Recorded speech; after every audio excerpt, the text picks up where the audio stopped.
Hello, আসসালামু আলাইকুম সবাইকে। সবাইকে আমার পেজ প্যাসিফিক কুকে স্বাগতম। আজকে খুবই পরিচিত একটি শাক রান্না করা হবে। এটা হচ্ছে পিপুল শাক। গ্রাম বাংলায় খুবই পরিচিত।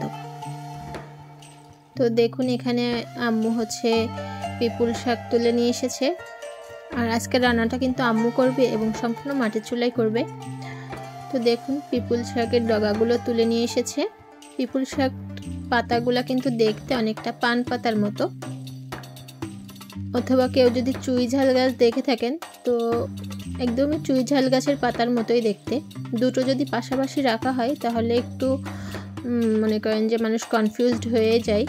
আমি নিজেও হয়ে যাই মাঝে মাঝে যে আসলে কোনটা চুই ঝাল আর কোনটা পিপুল পাতা। তো দেখুন আমি পাতাগুলো কেটে নিচ্ছি, সাথে ডগাগুলোও কিন্তু নিয়ে নিব। এটা সম্পূর্ণ ডাটাগুলাই আমি নিয়ে নিব কেটে। এটা ছোলার কোনো প্রয়োজন নেই, শুধু কেটে নিলেই হবে। যে দেখুন এমন করে। পিপুল শাকের কিন্তু অনেক গুণাগুণ আছে। সাধারণত গ্রামের মানুষকে আগে দেখেছি যাদের সর্দি কাশি হতো তারা এই শাক বেশি করে তুলে এনে খেত। সর্দি কাশিতে অনেক উপশম হয়। আর এখানে দেখুন পিপুলের ফল দেখা যাচ্ছে। পিপুলের এই ফল কিন্তু খুবই দামি একটি মশলা। এটিকে শুকিয়ে বাজারে বিক্রি করে অনেক চড়া মূল্যে, অথচ গ্রামের আনাচে কানাচে এই শাক এবং ফল এমনিতেই হয়ে থাকে। আর এই শাকটা কিন্তু খেতে একটু তিতকুটে এবং একটু ঝাঁঝালো স্বাদের হয়, যেমনটা গোলমরিচের স্বাদ হয়। গোলমরিচে যেমন একটু ঝাল ঝাল লাগে, ওরকমই ডাটা চিবলে ওরকমই ঝাল লাগে। আর এর ফলটা কিন্তু আরও বেশি ঝাল হয়। তো এর সব অংশই খাওয়া যায়। আমি এখানে ফলগুলো আপনাদেরকে দেখাচ্ছিলাম ছিঁড়ে।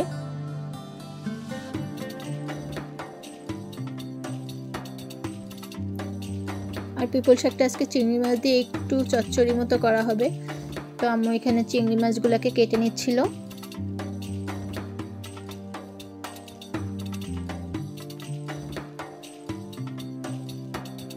আর এখানে দেখুন একটু পেঁয়াজ আর রসুন বেটে নিচ্ছে,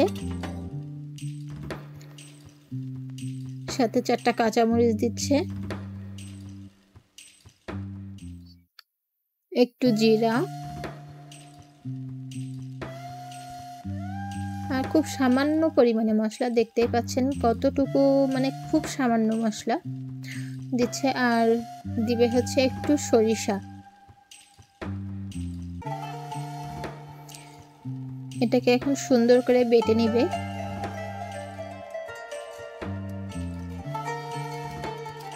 মশলাগুলো কিন্তু বাটা হয়ে গেছে দেখুন।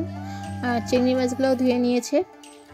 এখন কড়াইতে সরিষার তেল গরম করে তাতে পেঁয়াজ রসুন এবং ঝাল বাটা দিয়ে ভেজে নিচ্ছে।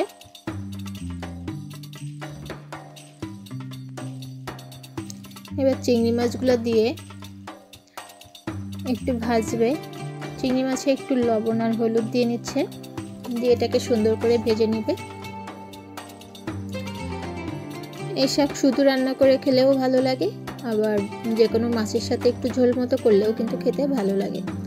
আর চিংড়ি মাছের স্বাদ তোমরা সবাই জানি, চিংড়ি মাছের সাথে রান্না করলে যে কোনো কিছুরই স্বাদ আরও বেড়ে যায়।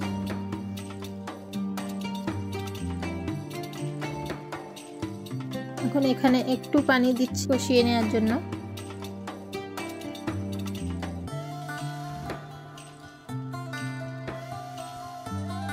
এই পর্যায়ে শাকগুলাও দিয়ে দিবে।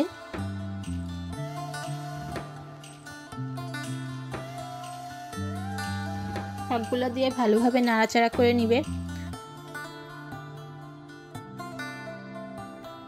তো সুন্দর করে নেড়ে চেড়ে নিচ্ছে পিপুল শাকগুলো। ছোটবেলায় মা চাচিদেরকে দেখতাম পুকুর পাড়ের ঝোপঝাড় থেকে এই শাক প্রায়ই তুলে এনে রান্না করতো।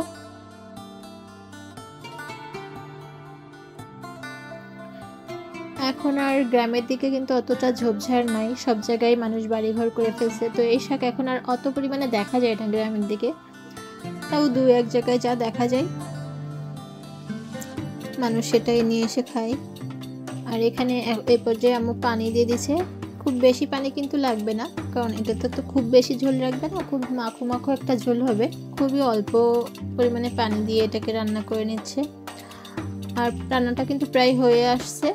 তার আগে একটু মশলা দিয়ে কয়েক মিনিট জাল করে নিতে হবে। সেই জিরা এবং সরিষা বাটা এবং মশলা বাটাটা এতে দিয়ে দিল, দিয়ে ভালোভাবে নেড়েচেড়ে মিশিয়ে আর 5-7 মিনিট রান্না করলেই রান্নাটা আমার কমপ্লিট হয়ে যাবে। তো আমার এই ভিডিওটি যদি আপনাদের কাছে ভালো লেগে থাকে, আমার এই ভিডিওটিতে লাইক, কমেন্ট এবং শেয়ার করতে ভুলবেন না। আপনারা চাইলে আমার ইউটিউব চ্যানেলটিকে সাবস্ক্রাইব করে দিতে পারেন এবং আমার ফেসবুক পেজটিকে ফলো করে দিতে পারেন।